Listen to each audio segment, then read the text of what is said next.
नमस्कार, स्वागत है सभी भाई बहनों का हमारी आज की सच्ची खबरों में। तो बहनों, आंगनवाड़ी केंद्रों के यहाँ निरीक्षण चल रहे हैं। औचक निरीक्षण हो रहे हैं। क्यों हो रहे हैं? क्योंकि पहले तो आंगनवाड़ियों के पास बच्चों के पास खाना नहीं था, जिससे कि आंगनवाड़ियों ये भी बोल देती थी कि बच्चों के पास खाने के लिए कुछ है नहीं, ना सुबह का नाश्ता है ना खाना है, तो बच्चे भूख से व्याकुल हो जाते, तो हम जल्दी घर भेज देते हैं। तो बच्चे नहीं मिलते थे। कभी कभी हमारी आंगनवाड़ी बहनें केंद्र खोलती नहीं है। तो देखिए, यहाँ लाभार्थी आपको दिखाई दे रहे हैं, तो शिकायत हुई है, इसलिए ये आंगनवाड़ी केंद्रों के निरीक्षण हो रहे हैं। बंद मिले आंगनवाड़ी केंद्र को मिला नोटिस। तो ये कहाँ की खबर है? लखीमपुर खीरी की खबर है। मौसम सही हो जाने के बाद भी जिले के आंगनवाड़ी केंद्र समय से नहीं खुल रहे हैं। शनिवार को जिला कार्यक्रम अधिकारी भारत प्रसाद ने आकांक्षी ब्लॉक रमियाबेड़ ब्लॉक के कई आंगनवाड़ी केंद्रों का निरीक्षण किया। केंद्र बंद मिलने पर कार्यकर्तियों व सहायिकाओं का मानदेय रोकते हुए सेवा समाप्ति की नोटिस जारी की गई है। वहीं टीकाकरण सत्र के दिन आंगनवाड़ी केंद्रों पर बच्चों का वजन, हाइट आदि मापने के उपकरण न मिलने पर भी नोटिस देकर स्पष्टीकरण मांगा गया है। तो मैं बहनों से बार बार एक ही बात कहती हूँ, बहनों का ध्यान नहीं जाता है कि जहाँ भी हमारा टीकाकरण हो रहा है, चाहे वो केंद्र पर हो या फिर कहीं दूसरी जगह पर हो, वहाँ पर आपको बच्चों की, छोटे बच्चों की यानी मशीन रखनी है। यानी वजन लेने के लिए एक मशीन रख लो बड़ी, जिस पर छोटे बच्चों का भी वजन आ जाएगा, बड़ों का भी आ जाएगा। एक आप साल्ट मशीन है, यानी जो साल्ट मशीन जो लटकाने वाली होती है, उसको रख लो। और बच्चों के मापने की यानी लंबाई नापने की भी रखनी है। तो टीकाकरण जहाँ भी हो आपको ये सभी उपकरण रखने हैं, नहीं तो आपको भी नोटिस देने के लिए देर नहीं होगी, क्योंकि नोटिस मिल चुके हैं कई जगह पर और सेवा समाप्ति के आदेश हो चुके हैं कई जगह पर, वो भी लखीमपुर खीरी जिले में। तो डीपीओ तो हाइट मापने के उपकरण न मिलने पर नोटिस देकर स्पष्टीकरण मांगा गया है। डीपीओ ने बताया कि लगातार निरीक्षण चलता रहेगा। केंद्र बंद होने पर कार्रवाई की जाएगी। जिला कार्यक्रम अधिकारी भारत प्रसाद ने शनिवार को रमियाबेड़ ब्लॉक की ग्राम पंचायत दुलही के कंपोजिट विद्यालय में चल रहे 3 आंगनबाड़ी केंद्रों का निरीक्षण किया। कार्यकर्ती सरला अनुपस्थित मिली। ग्रामीणों ने बताया कि वह कभी केंद्र पर नहीं आती हैं। नियमित राशन वितरण भी नहीं किया जाता। सरला का मानदेय रोकते हुए सेवा समाप्ति की नोटिस जारी की गई है। दुलही में ही आंगनवाड़ी कार्यकर्ती पुष्पा कुमारी व बिलकस उपस्थित थी। सहायिका गीता देवी अनुपस्थित मिली, जिनका मानदेय रोक दिया गया है। पुष्पा कुमारी व बिलकिस के आंगनवाड़ी केंद्र पर 40 से 50 बच्चों की हाजिरी भरी हुई थी, जब केंद्र पर 10 से 15 बच्चे उपस्थित थे। अब देखिए, सबसे बड़ी गलती मैंने यहाँ पर कर देती है, बच्चों की उपस्थिति 40 से 50। अब बताइए, ये तो बहुत ही हद से ज़्यादा है, जब बच्चे मिल रहे हैं आपके 10 से 15। कम से कम आपके 40 बच्चे आपके फीड हैं पोस्टर ट्रैकर पर, रजिस्टर पर, तो कम से कम आपके 30 बच्चे, 30-35 बच्चे होने चाहिए। 30 से कम नहीं, वो भी आप प्रेजेंट लगा रही इतना, बच्चा मिल रहे इतने, तो अधिकारी अपने आप ही कुछ न कुछ करने के लिए तैयार हो जाते हैं।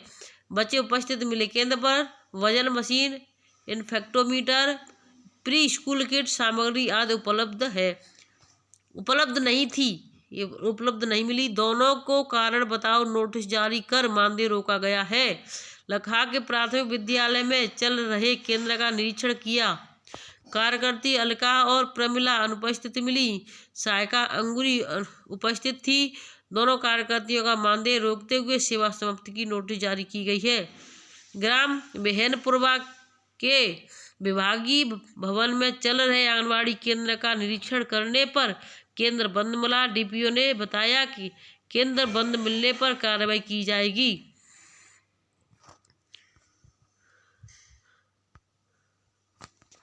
तो देखिए, आपको पता चल गया कितने आंगनवाड़ी केंद्रों को नोटिस मिल चुका है। अब जाति व निवास प्रमाण पत्र की भी अब आधार आधारित ओटीपी के जरिए हो सत्यापित होकर जारी किए जाएंगे। तभी जनसेवा केंद्र संचालकों को इसका निर्देश दिया गया है। अगर कोई आवेदक इन प्रमाण पत्रों के लिए आवेदन कराने आता है, तो आवेदन पत्र भरते समय आवेदक के आधार में दर्ज मोबाइल नंबर पर ओटीपी जाएगी। ओटीपी भरने के बाद भी आवेदन हो सकेगा, यानी ओटीपी भरेगी उसके बाद ही आवेदन होगा। अब इस पर भी यानी जो भी आप करवाएंगे, आधार कार्ड बनवाएं या जो भी, तो उस पर ओटीपी जाएगी तभी आपका आधार कार्ड बनेगा। जिला प्रबंधक जनसेवा केंद्र अनुज वर्मा ने बताया कि आप जाति व निवास प्रमाण पत्र का आवेदन अब आधार से ही होगा। आवेदन के समय आधार नंबर डाला जाएगा। आधार पर जो मोबाइल नंबर दर्ज है उस पर ओटीपी जाएगी। ओटीपी भरने के बाद ही आगे का आवेदन होगा। उन्होंने यह भी बताया कि नए निर्देशों के क्रम में आवेदक के आधार पर दर्ज पूरा डिटेल, उसमें नाम, पता, उम्र आदि भर दी जाएगी। तो देखिए, जात प्रमाण पत्र बनवाएं आप या निवास प्रमाण पत्र बनवाएं, सभी बहनें ध्यान से सुन लें। जो भी हो अपने बच्चों को भी बता दें कि उस पर जो भी आधार कार्ड में मोबाइल नंबर लगा है उसको लेकर के जाएं। जो भी आप नंबर लगवाना चाहते हो जात प्रमाण पत्र में और निवास प्रमाण पत्र में, तो इसके लिए भी ओटीपी आएगा। अब दूसरा आदेश मैं आपको दिखाना चाहूँगी, सभी बहनें ध्यान से देखें और अपने केंद्र को संचालित समय से करते रहें। देखिए, फोर्टिफाइड रिफाइंड तेल सोयाबीन, तो इसमें मैंने ने फ़ोटो भेजी है। इसका कोई कारण हमारी समझ में नहीं आ रहा है कि इसका क्या कारण है।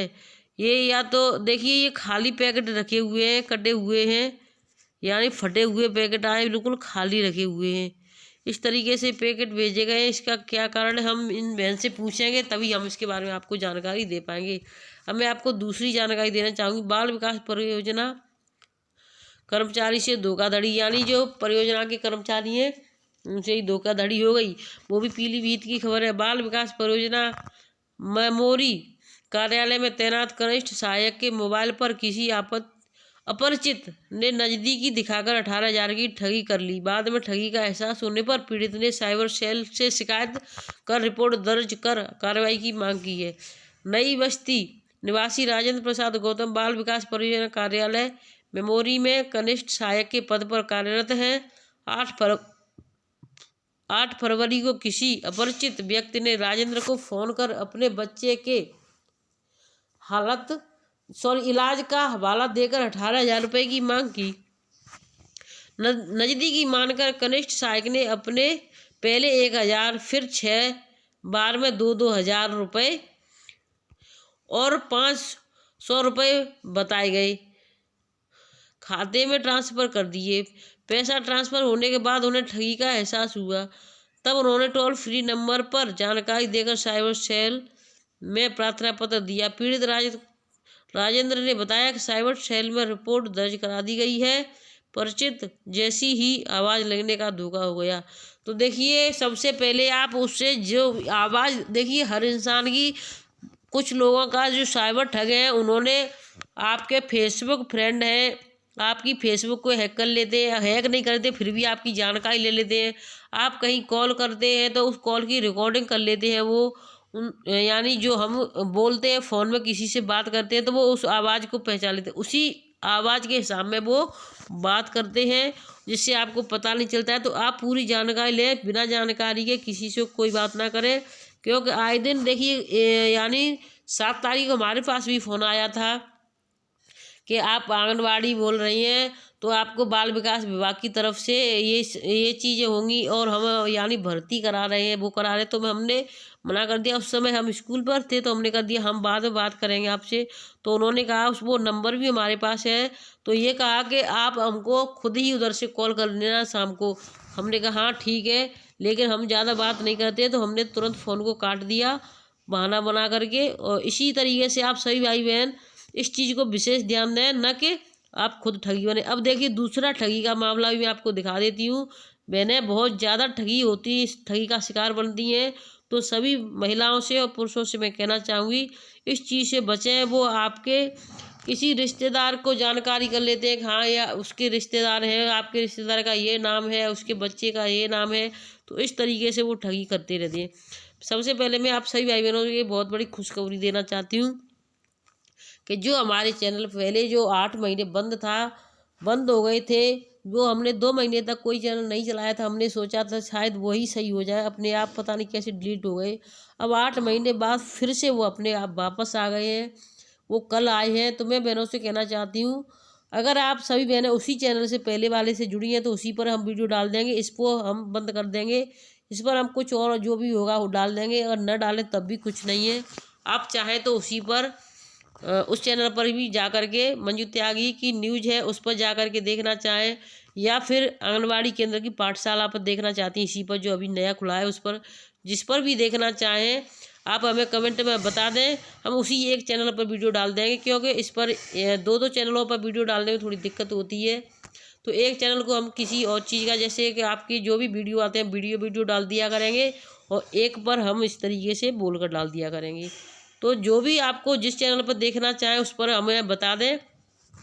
ये देखिए, यानी कि लखीमपुर खीरी में आंगनवाड़ी का नहीं, उसका जो निरीक्षण चलेगा, क्योंकि जो बोर्ड के केंद्र होंगे वहाँ पर सभी स्कूलों का, चाहे वो इंटर कॉलेज हो या जहाँ जहाँ पर बोर्ड रखे जाएंगे वहाँ के केंद्रों का निरीक्षण, स्कूलों का निरीक्षण किया जा रहा है। तो निरीक्षण में कौन कौन है उपस्थित ये भी हम आपको बताएंगे। तो बहनें सभी लास्ट तक बनी रहें और वीडियो को शेयर अवश्य करें। जो भाई बहन चैनल से नए जुड़े हैं, अभी तक चैनल को सब्सक्राइब नहीं किया है तो चैनल को सब्सक्राइब कर लें। आवाज़ थोड़ी ख़राब आ रही है क्योंकि तबीयत कई दिन से ख़राब चल रही है मौसम की वजह से। तो आप सभी बहनों से कहना चाहती हूँ ज़्यादा लंबी वीडियो हम नहीं खींच पाएंगे। तो देखिए, लखीमपुर खीरी में, यानी खीरी में कड़ी सुरक्षा के बीच संपन्न हुए ARO परीक्षा। ADM समेत सेक्टर मजिस्ट्रेट ने देखे परीक्षा के केंद्र। प्रथम पाली में 11,416, दूसरी पाली में 11,351 अभ्यर्थी हुए शामिल। CCTV की निगरानी में भारी सुरक्षा के बीच हुई परीक्षा। लखीमपुर खीरी में 11 फरवरी रविवार को उत्तर प्रदेश लोक सेवा आयोग प्रयागराज द्वारा आयोजित ARO परीक्षा जिले में छत परीक्षा केंद्रों पर सकुशल व नकल विहीन संपन्न हुई। इस दौरान प्रथम पाली में 11,116 एवं द्वितीय पाली में 11,351 परीक्षार्थियों ने परीक्षा दी। परीक्षा को सकुशल बनाने के लिए ADM समेत 12 सेक्टर मजिस्ट्रेट परीक्षा केंद्रों का जायजा लेते रहे। वहीं 36 स्टैटिक मजिस्ट्रेट परीक्षा केंद्रों पर मुस्तैद रहे। आयोग से भी समन्वयी पर्यवेक्षक परीक्षा की निरंतर निगरानी करते रहे। रविवार को PCS प्री परीक्षा 2 पालियों में हुई। पहली पाली सुबह 9:30 बजे से लेकर दोपहर 11:30 बजे तक चली, तो दूसरी पाली 2:30 बजे से 3:30 बजे तक चली। परीक्षार्थियों को परीक्षा शुरू होने से आधे घंटे पहले प्रवेश दिया गया। जनपद के 36 परीक्षा केंद्रों पर कुल पंजीकृत परीक्षार्थियों